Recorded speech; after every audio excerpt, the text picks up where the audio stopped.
مزید اچھی ویڈیو دیکھنے کے لیے سبسکرائب کیجیے IDTV چینل کو اور سب سے پہلے ویڈیو دیکھنے کے لیے بیل آئیکن پر کلک ضرور کیجیے۔ اعوذ باللہ من الشیطان الرجیم، بسم اللہ الرحمن الرحیم۔ ناظرین، آپ دیکھ رہے ہیں IDTV اور میرا آج کا موضوع ہے ابلیس کی تباہی۔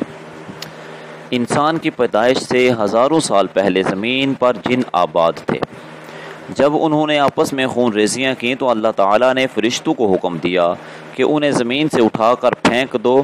جب حکم الہی سے جناتوں سے زمین خالی کروائی گئی تب ابلیس جنات کا چھوٹا بچہ تھا۔ فرشتے اسے اپنے ساتھ آسمانوں پر لے گئے اور وہ ترقی کرتے کرتے ملائکہ کا استاد بن گیا۔ پھر کیا کہنا، جب چاہتا زمین پر آتا، آسمانوں پر جاتا، جنت میں جاتا۔ ہزاروں سال کی عبادت، علمی صلاحیت، سب کچھ اس کے پاس تھی، مگر زیور ادب سے عاری ابلیس ناری کہ جب پیدائش آدم علیہ السلام کے بعد اللہ پاک نے فرشتوں کو حکم دیا کہ آدم کی تعظیم بجا لاؤ اور انہیں سجدہ کرو، تو سارے فرشتوں نے سجدہ کیا، جس میں ابلیس نے نہیں کیا اور وہ مردود ہوا۔ حضرت جبرائیل علیہ السلام نے تمام فرشتوں میں سب سے پہلے سجدہ کیا تو اللہ تعالیٰ نے انہیں فرشتوں کا سردار بنا دیا۔ یہی سے ہمیں درس ملا کہ تعظیم بجا لانے والا سردار بن گیا اور بے ادب مردود ہو گیا۔ اللہ تعالیٰ ارشاد فرماتا ہے، یہ مخلوق میں سب سے پہلی بے ادبی تھی جو ابلیس سے سرزد ہوئی، اور وہ بھی اللہ جل جلالہ کے نبی حضرت آدم علیہ السلام کی۔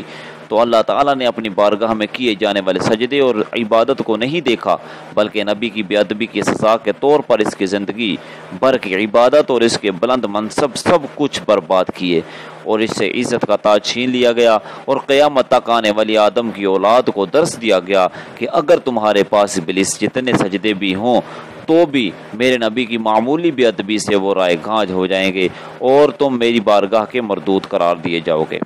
لہذا خبردار، عبادت پر مغرور اور نازا مت ہونا، بلکہ قدم قدم پر ڈرتے رہنا، اور غلطی سے بھی میرے نبی کی شان میں گستاخی اور بے ادبی نہ کرنا، ورنہ ذلت اور رسوائی کے عمیق غار میں جا گرو گے۔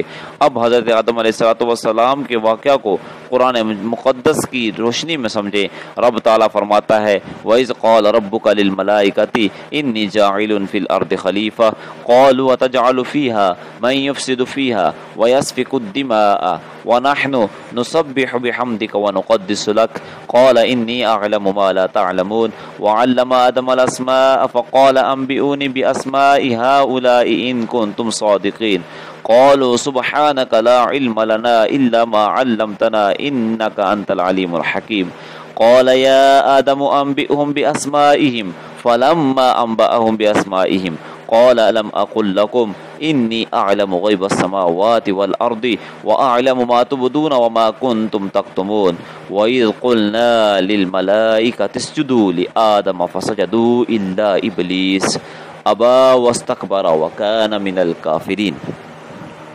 اور یاد کرو جب تمہارے رب نے فرشتوں سے فرمایا، میں زمین میں اپنا نائب بنانے والا ہوں۔ بولے، کیا ایسے کو نائب کرے گا جو اس میں فساد پھیلائے اور خون ریزیاں کرے، اور ہم تجھے سراہتے ہوئے تیری تسبیح کرتے اور تیری پاکی بولتے ہیں۔ فرمایا، مجھے معلوم ہے جو تم نہیں جانتے، اور اللہ تعالیٰ نے آدم کو تمام اشیاء کے نام سکھائے۔ پھر سب اشیاء ملائکہ پر پیش کر کے فرمایا، سچے ہو تو ان کے نام تو بتاؤ۔ بولے، پاکی ہے تجھے، ہمیں کچھ علم نہیں مگر جتنا تو نے ہمیں سکھایا، بے شک تو ہی علم و حکمت والا ہے۔ اللہ تعالیٰ نے فرمایا، اے آدم بتا دے انہیں سب اشیاء کے نام۔ جب آدم نے انہیں سب کے نام بتا دیے، فرمایا، میں نہیں کہتا تھا کہ میں جانتا ہوں آسمانوں اور زمین کی سب چھپی چیزیں، اور میں جانتا ہوں جو کچھ تم ظاہر کرتے اور جو کچھ تم چھپاتے ہو۔ اللہ رب العزت جل جلالہ کی بارگاہ میں دعا ہے کہ اللہ رب العزت ہمیں انبیاء کرام علیہم الصلاۃ کی عزت و تکریم کی توفیق عطا فرمائے۔ وآخر دعوانا الحمد للہ رب العالمین۔